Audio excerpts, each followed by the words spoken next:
বাসায় বানিয়ে দেখাচ্ছি একদমই মিষ্টির দোকানের মতো সাদা মিষ্টির রেসিপি বা রসগোল্লাও বলতে পারেন।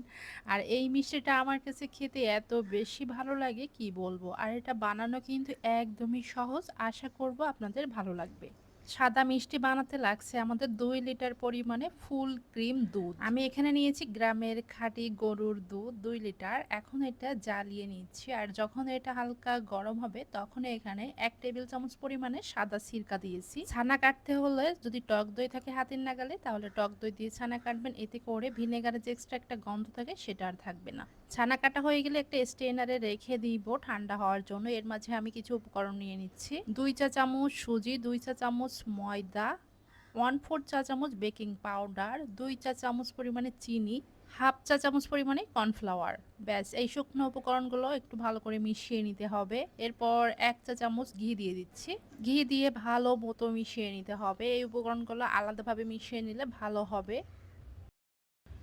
এরপরে এখানে ছানা দিয়ে দিচ্ছি। অবশ্যই ছানা ঠান্ডা হলে তারপর দিয়ে দিবেন।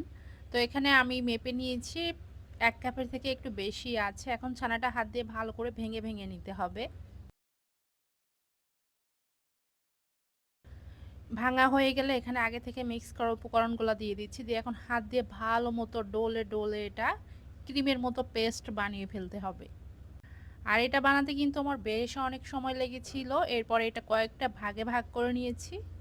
এই মিষ্টিগুলো এখন যে সাইজের বানাবেন এটা কিন্তু বানানোর পরে ডাবল হয়ে যাবে। সেটা বুঝেই হচ্ছে আপনারা মিষ্টির শেপগুলো দিয়ে নেবেন।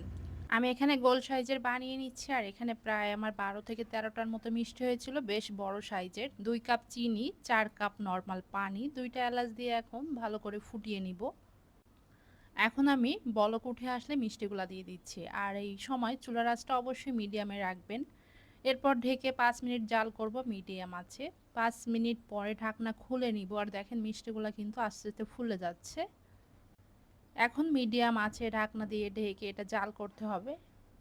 শিরাটা যখনই ঘন হয়ে আসবে ঠিক তখন এখানে ফুটন্ত গরম পানি দিয়ে দিতে হবে হাফ কাপ পরিমাণে। দিয়ে আবারও কিন্তু জ্বালিয়ে ঘন করে নিতে হবে। তবে শিরাটা একবারে বেশি ঘন করা যাবে না। যখনই দেখবেন এটা অনেক বেশি ঘন হয়ে আসতেছে ঠিক তখনই কিন্তু গরম পানি দিয়ে দিবেন। এভাবে করে গরম পানি আমি দিয়েছি প্রায় 5 বারের মতো। আর এই মিষ্টিটা জাল করার সময় বলতে গেলে লাগছে আমার 2 ঘন্টার মতো। 2 ঘন্টার বেশিও লাগতে পারে, তবে 2 ঘন্টার কম হলে কিন্তু হবে না। 2 ঘন্টা পরে চুলাটা বন্ধ করে ঢেকে সারা রাতের জন্য রেখে দিয়েছিলাম। আর সারা রাত পরে মিষ্টিগুলো দেখেই বুঝতে পারছেন ফুলে কিন্তু ডাবল হয়ে গেছে।